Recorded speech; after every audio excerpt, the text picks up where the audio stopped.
There's a lot of talk about Scandinavia at the moment. What? Their food is setting the gastronomic world on fire. It goes back to the side? Yeah. That's insane. Nordic noir dramas have us glued to our screens. And Sweden, Norway and Denmark are officially 3 of the happiest countries in the world. I want to find out why. I can smell it. I can smell it from here. Is it their connection to nature and their breathtaking landscapes? Having a good morning? Their spirit of cooperation? It's about trust, that we actually do trust each other. And does the famed dark side of Scandinavia really exist? To crack the Norse code, I'm about to immerse myself in Scandimania.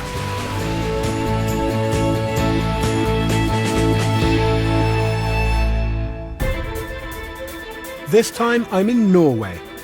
It's the Scandinavian country I know the least. It seems something of an enigma.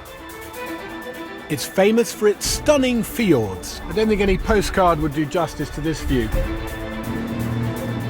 And of course for its fishing. There you go. Thank you. Its food is steeped in mysterious traditions. Smalahove. But a new, confident Norway is emerging, with modern tastes and trends. It's amazing. Just lovely. They're even reinventing television. 7 timer og 4 minutter. Norgeshistoriens lengste dokumentar. It used to be a poor country, but the reality is that Norway is now one of the richest nations on the planet. And its incredible prosperity is all down to one thing: oil. So what effect is £500 billion of oil money having on a modest country like Norway? My journey begins in Bergen on the west coast. Traditionally the heart of the fishing industry and famed for its early 18th century buildings. But this historic port is now mostly used for the supply vessels that service Norway's oil rigs. The North Sea oil started to flow here in the late 1970s, rapidly transforming Europe's poor relation into its wealthiest uncle. 70,000 people work on Norway's oil rigs, but going offshore is not without its risks. Today I'm taking part in an emergency oil rig evacuation procedure, and as far as I understand it, it involves being inside a completely sealed lifeboat that's kind of shot into the water from a tower. So I think this tower over here, I can see the orange base of the lifeboat. It's all loaded up and ready to go. I can't see anybody though. I don't know where everybody is. Oh my God. Well, what's this one then?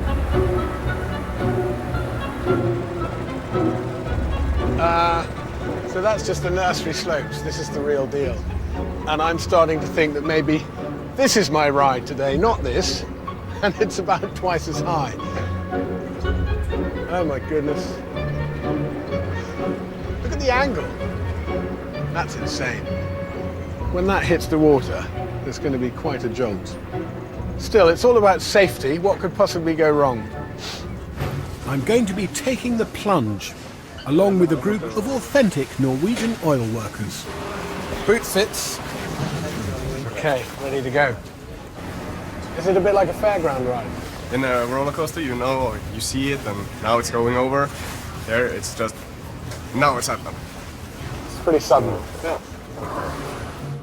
This lifeboat will drop from a height of 30 meters into the water below, just as it would during an emergency evacuation from an oil rig.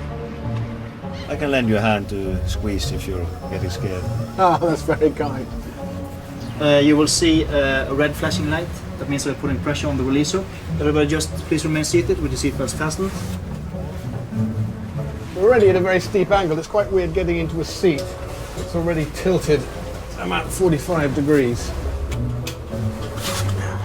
I've never been so tightly strapped in for anything before. I feel like an astronaut or a racing car driver. Listen up, everybody. This is a message on behalf of the coxswain. We are now given permission to perform a free fall. Okay, that's the engine. So we're not far off now. Feel the whole thing vibrating. I guess I'd rather be in here than in a burning oil rig.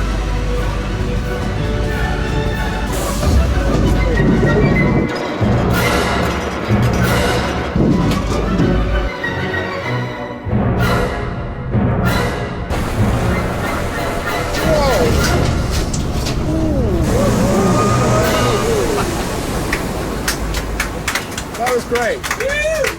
That was great.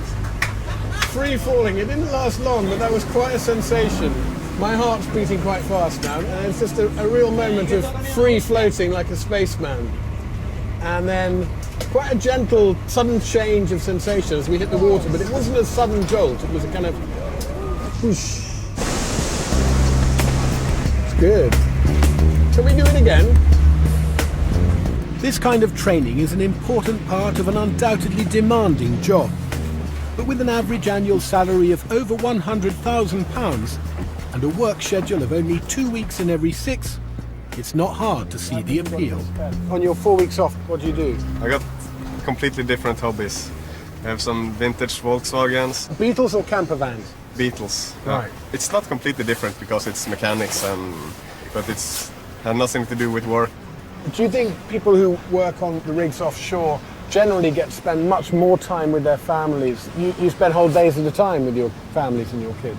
Yeah, especially when they are small, you know, because then you can stay with them all day. Yeah. The idea of 2 weeks work always being followed by 4 weeks holiday, who wouldn't want to go for that? And of course it has proved hugely popular here in Norway, and it draws some of the most talented individuals in society into this extremely important industry. But I can't help wondering whether that might also create some kind of a talent drain. What might all these people have been doing if it wasn't for the oil industry? Could they be stimulating whole new businesses and industries for Norway? Might future-proof it against the day when the oil runs out? But unlike so many other oil-rich countries, Norway is extremely restrained with its oil wealth. Bergen's skyline is more Cornish fishing village than Dallas or Dubai. Most of the £500 billion oil revenue is invested in ethical funds to protect the country's future. They spend less than 4% of it a year. So where does this Norwegian restraint and modesty come from? I'm going to read something from a book that almost all Norwegians have read. Or if they haven't actually read the book, they've read this bit. These are the so-called laws of Jante. You're not to think you are anything special. You're not to think you are as good as us. You're not to think you are smarter than us. You're not to think you are more important than us. You're not to think you are good at anything. It's a pretty austere, almost repressive set of ideas, really. And I'm sorry to say, I think I fall down on most of them. You're not to think you're good at anything? I like to think I'm quite good at cooking. Seriously though, you wonder whether a set of ideas like this might be holding Norwegians back a bit. This is an incredibly prosperous nation, but is it perhaps lacking a little ambition? The Janteloven are taken from a work of fiction from 1933. But this social code is still very much part of the Norwegian collective psyche. And in many ways, Norway remains an old-fashioned country. Before the oil, Norway was built on its commercial fisheries, and Bergen's harbour was the epicenter of the industry.